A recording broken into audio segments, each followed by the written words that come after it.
কত যুবক আছে রে বউয়ের কথা মতো আঘাত করে, মা বাবার সাথে রাগারাগি করে। এমন একটা দিন চলে আসবে যখন কিনা জনম দুঃখী মা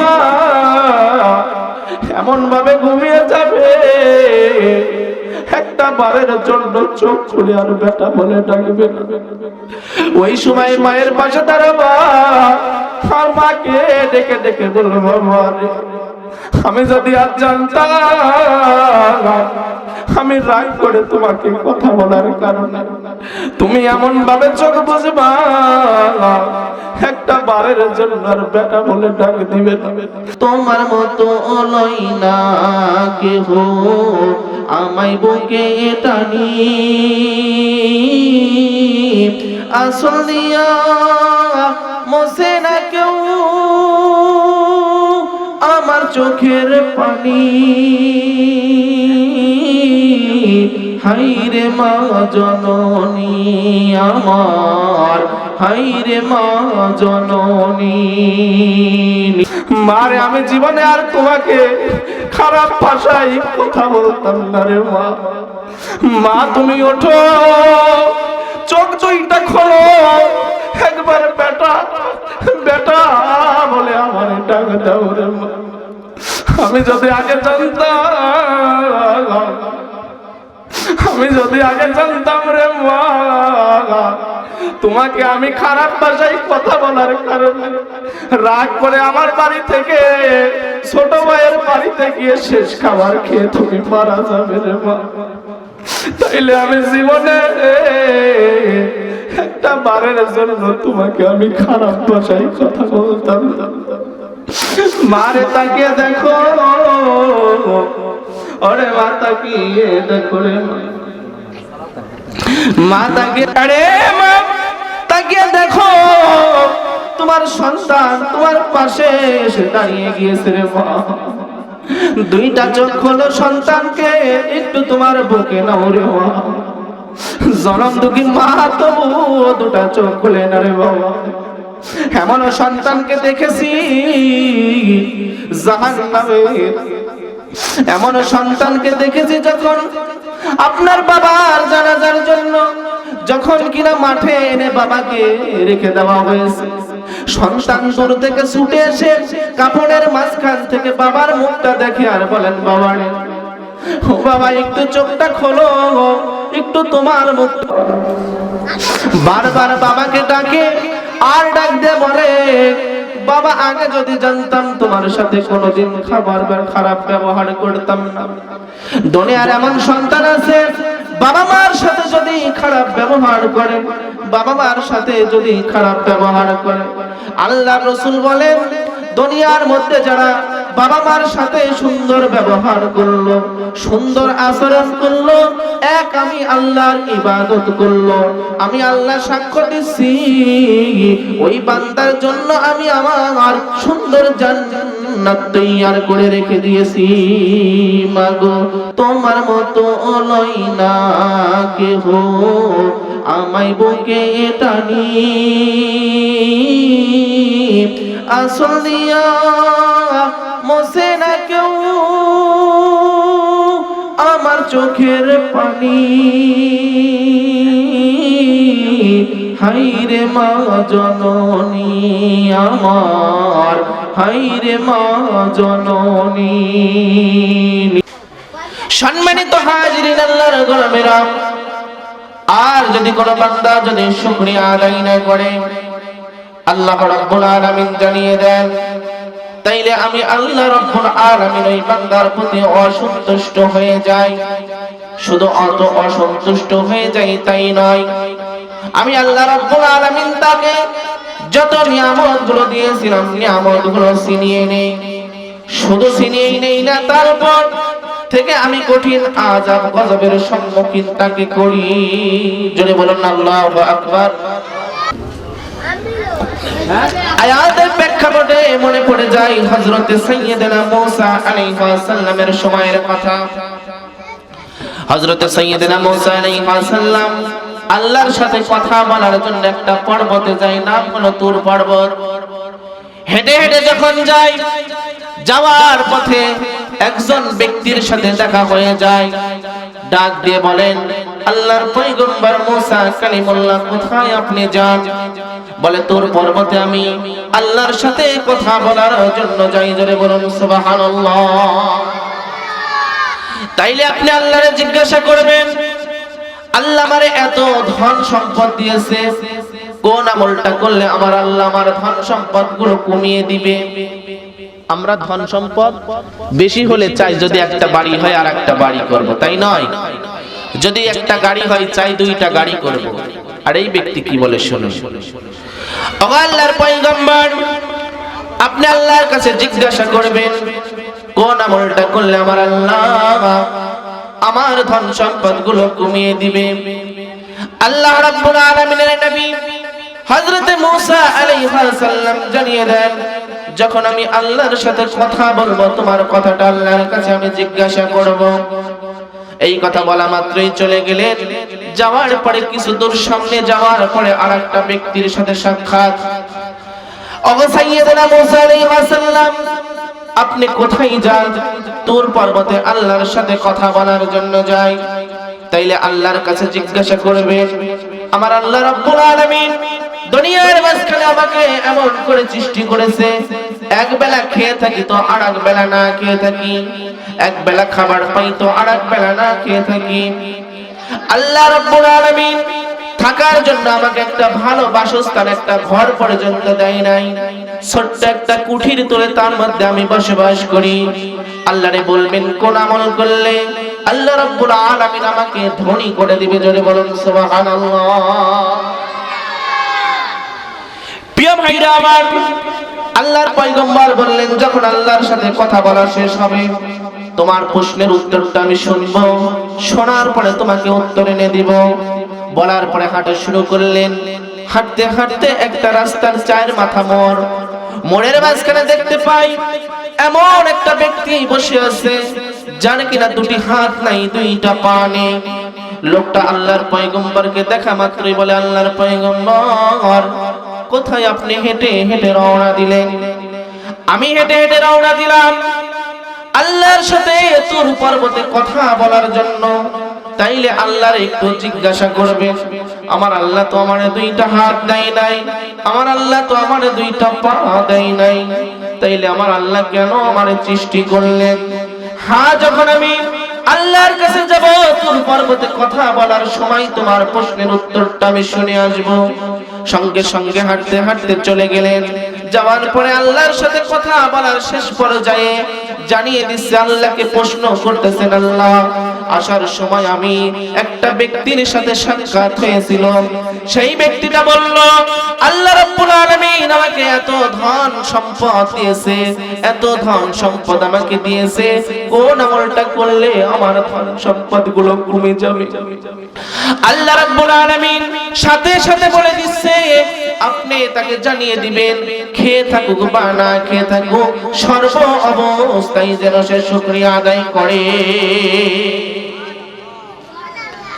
আল্লাহর একজন ব্যক্তি প্রশ্ন করেছেন, যেই ব্যক্তি কিনা দুনিয়ার মাঝখানে থেকে এমন করে আপনি সৃষ্টি করেছেন, এক বেলা খেয়ে থাকে তো আরেক বেলা না খেয়ে থাকে, কোন সময় খাবার পাই তো কোন সময় খাবার পাই না। শুধুই তাই নয়, শুধু তাই নয়, তাই নয় গো, আল্লাহ রাব্বুল আলামিন তার থাকার মতন ভালো একটা বাসস্থান, একটা ঘর পর্যন্ত নাই। তাইলে আপনি কি করলে তারে ধনী করে দিবেন? আল্লাহ রাব্বুল আলামিন বলেন, ওগো পয়গম্বর মুসা কালিমুল্লাহ, আপনি আমার ওই বান্দাকে জানিয়ে দিবেন, আমার ওই বান্দা খেয়ে থাকুক বা না খেয়ে থাকুক, সর্ব অবস্থায় যেন শুকরিয়া আদায় করে। যদি সে শুকরিয়া আদায় করে, তাইলে আমি আল্লাহ আস্তে আস্তে তাকে আমি ধনী করে দিব। সঙ্গে সঙ্গে আল্লাহ রাব্বুল আলামিন বলেন, লাস্ট শেষ একটা প্রশ্ন আছে। আসার সময় রাস্তার চার মাত্র একটা মোড়ের মাঝখানে এমন একটা ব্যক্তিকে দেখতে পেলাম, যেই ব্যক্তির কিনা দুটি হাত আল্লাহ আপনি দেন নাই, যেই ব্যক্তির দুটি পা আপনি দেন নাই। ওই ব্যক্তি বলেন, কোন সময় আমি নিজে নিজের কাজগুলো নিজে আমি করতে পারি না। কোন বান্দা যদি আমাকে একটু দয়া করে খাবার দেয়, সেই খাবার আমি খাই। এখানেই যদি বৃষ্টি হয় বৃষ্টিতে ভিজি, রোদ হলে রোদে এতে আমি পুরি। আল্লাহ তাকে আপনি কেন সৃষ্টি করেছেন ওই বান্দাটার জানার বড় শখ হয়ে যায়।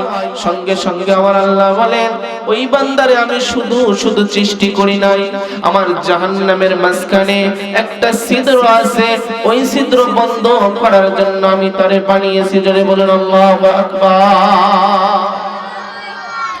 এবার সঙ্গে সঙ্গে যখন হেঁটে হেঁটে চলে আসলেন, সর্বপ্রথম যেই ব্যক্তির সাথে দেখা, সেই ব্যক্তি প্রশ্ন করেছিলেন, আল্লাহ কি করলে আমাকে গরিব করে দিবে? এবার সঙ্গে সঙ্গে প্রশ্ন করলেন আল্লাহর পয়গম্বর, আমার আল্লাহ কি আমার প্রশ্নের উত্তর দিয়েছে? হ্যাঁ ভাই, আল্লাহ প্রশ্নের উত্তর দিয়েছে।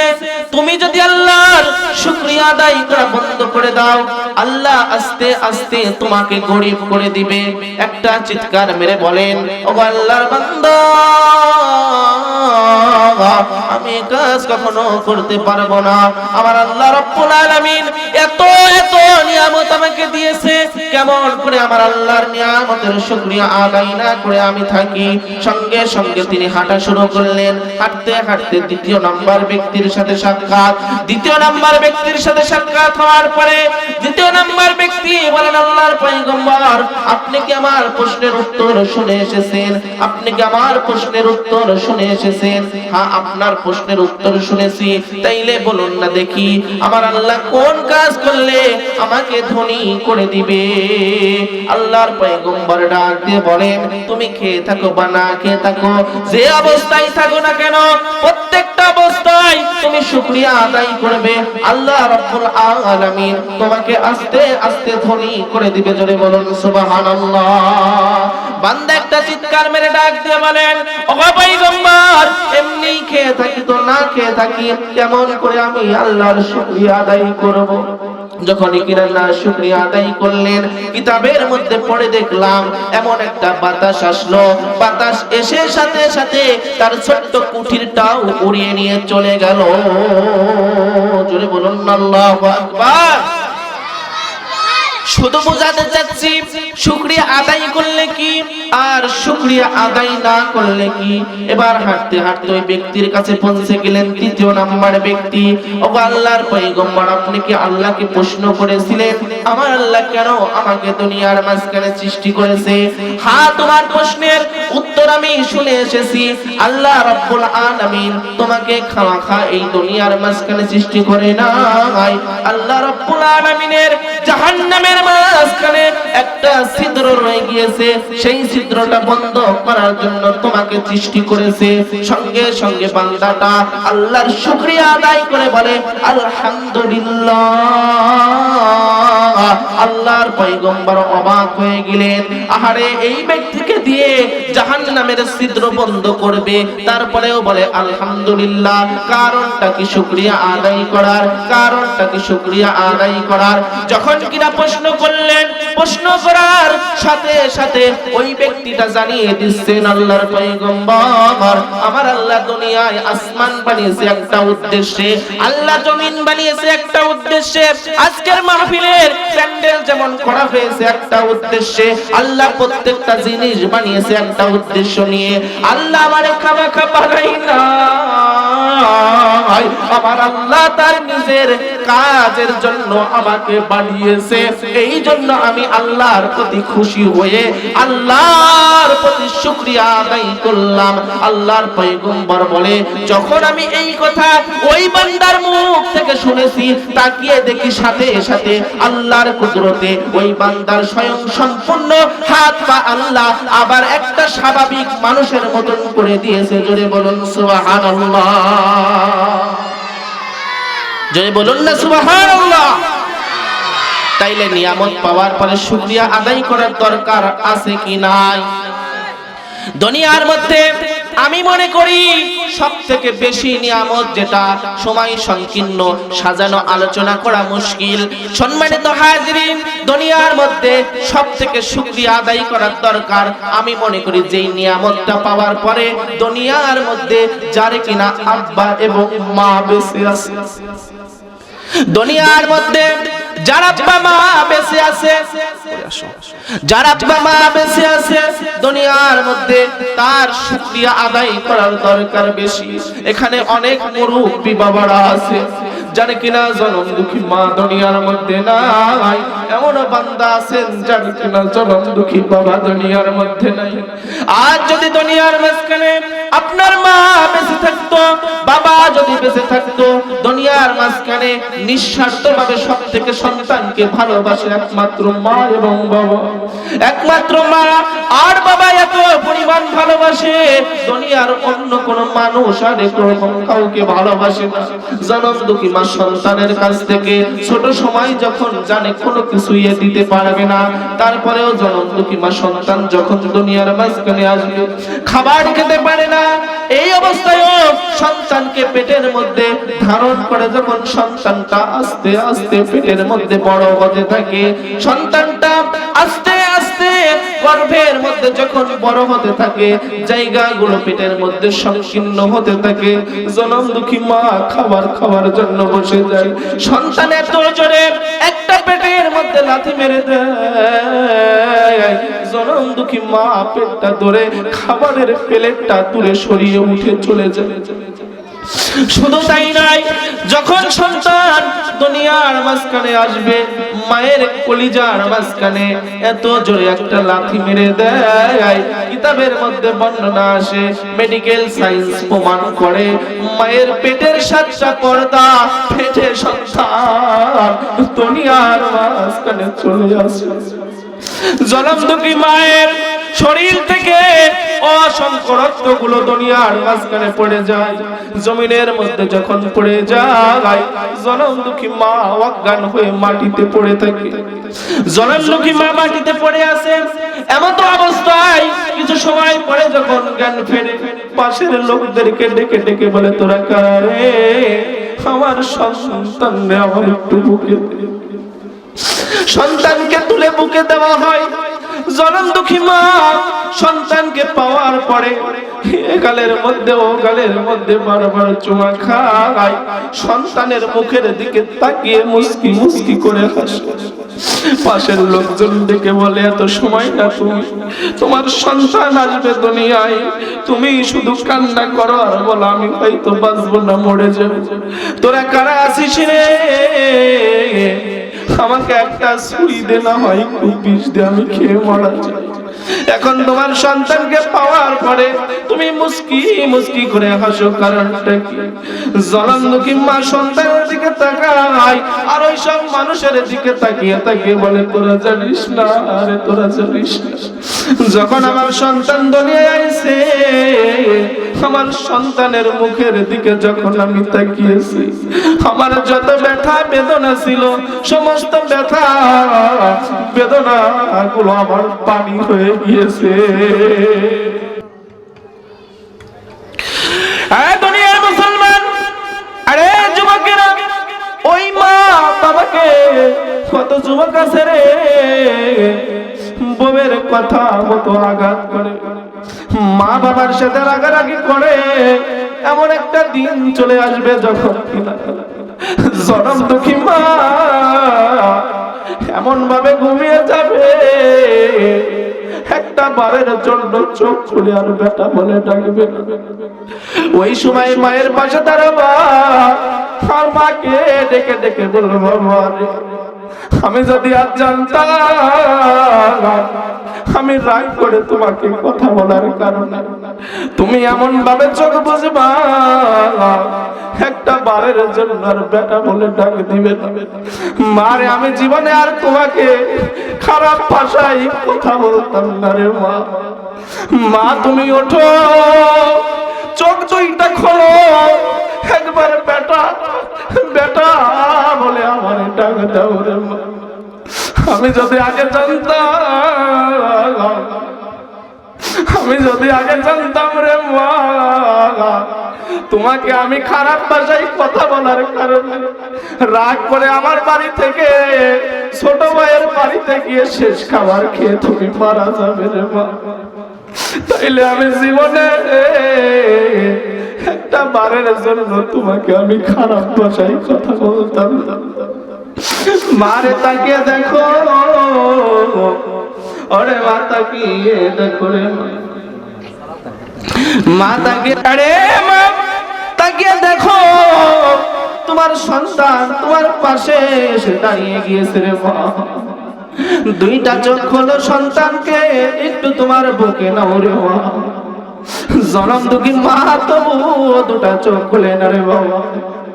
এমন সন্তানকে দেখেছি জাহান্নামে, এমন সন্তানকে দেখেছি যখন আপনার বাবার জানাজার জন্য যখন কিনা মাঠে এনে বাবাকে রেখে দেওয়া হয়েছে, সন্তান দূর থেকে ছুটে এসে কাপড়ের মাঝখান থেকে বাবার মুখটা দেখে আর বলেন, বাবা রে ও বাবা একটু চোখটা খোলো, একটু তোমার মুখ। বারবার বাবাকে ডাকে আর ডাক দিয়ে বলে, বাবা আগে যদি জানতাম তোমার সাথে কোনোদিন খারাপ ব্যবহার করতাম না।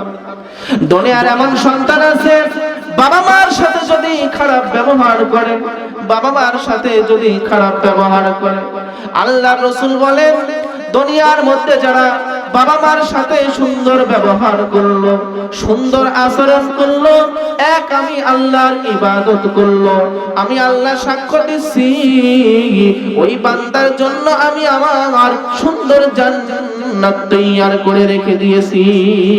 মাগো তোমার মতো লই না কেহ আমায় বুকে টানি, আসল দিয়া মোছে না কেউ আমার চোখের পানি। হাইরে মা জননী আমার, হাইরে মা জননী।